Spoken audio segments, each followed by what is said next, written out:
Assalamu alaikum in English.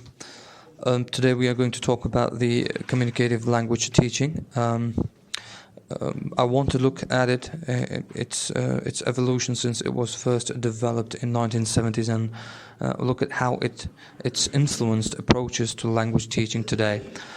Many language teachers, when you ask them to identify that what methodology they use, they often mention communicative as the methodology of choice. However, we pressed to give more detail when they mean that, or what they mean by communication. The explanation tend to vary because it's different, right? Like, does it mean teaching conversation? Does it mean an absence of grammar in a course, or perhaps an emphasis on open-ended discussion? Activities as the main features of the course. So perhaps I could ask you, what do you understand by communicative language teaching?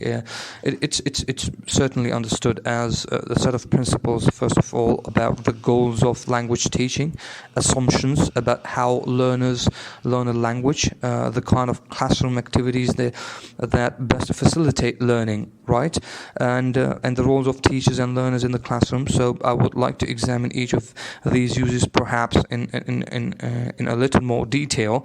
When we talk about CLT sets its goals, the teaching of what is called communicative competence, and I've already explained communicative competence in the class, but I will give you a brief introduction of communicative competence as well. It could be contrasted with linguistics or grammatical competence, right? I mean, you don't need to be mingled, or you don't need to be modeled among these three. It really focuses on a sentence formation and the ability to produce grammatically correct sentences. When we talk about linguistic competence, it does not really describe how we use language as a basis for communication. This is the focus of communicative competence, and the communicative competence includes a number of different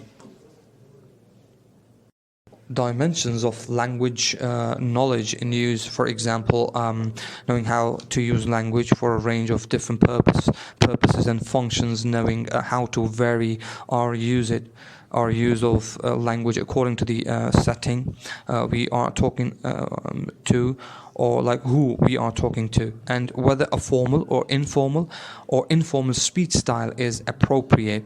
It also refers to how we can use language as a medium for cross-cultural communication, interacting with people from different cultures.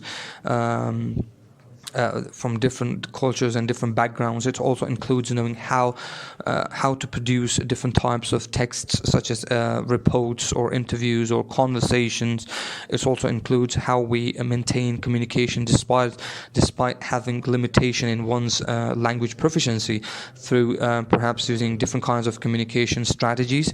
When we talk about communicative language teaching, it also reflects an understanding of what the process of second language learning consists of, and these processes include things such as the following. Like, for example, you might have got the interaction between the learner and the users of the language, collaborative creation of meanings, which means that they're creating meaningful and purposeful interaction through language. It also includes learning through a negotiation of meaning, and the learner and the interlocutor.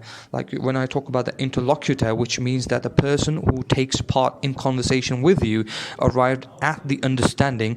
It also includes learning through paying attention to the feedback learners get when they use the language. It also includes noticing, paying attention to language one hears, and trying to incorporate new forms into one's developing communicative competence. And it also includes the ability to try out and experiment with the different ways of saying things.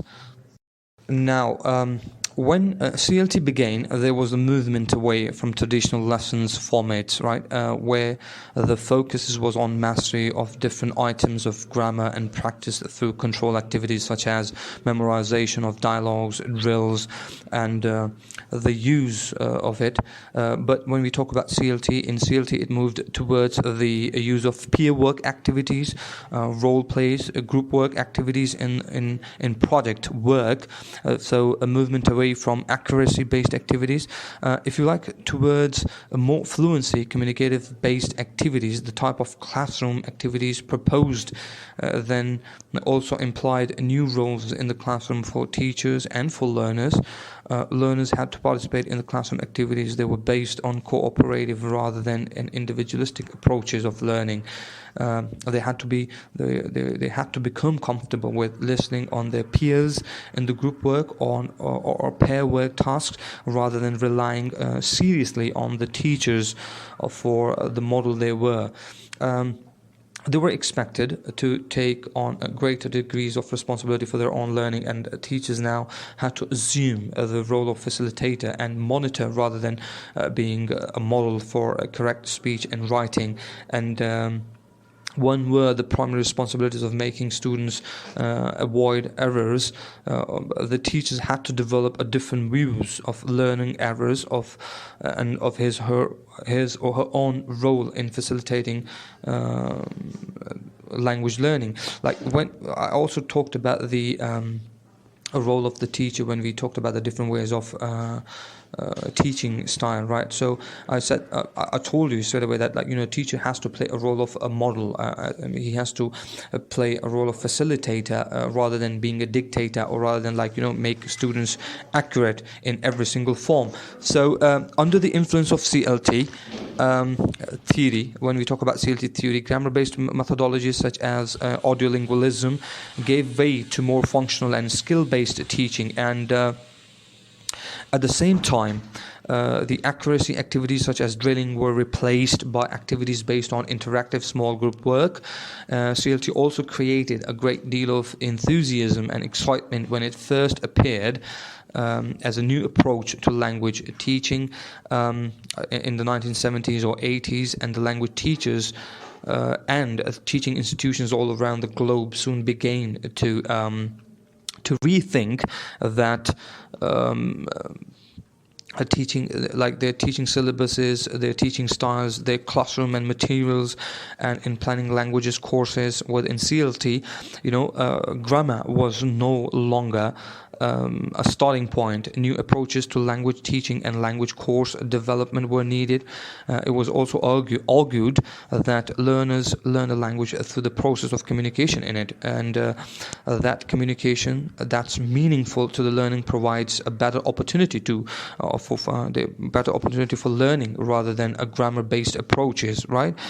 New techniques were needed, new roles for the teachers, and new roles for the students. So instead of focusing on accurate repetition and memorization of sentences and grammatical patterns, activities that required learners to negotiate meaning and to interact meaningfully were required.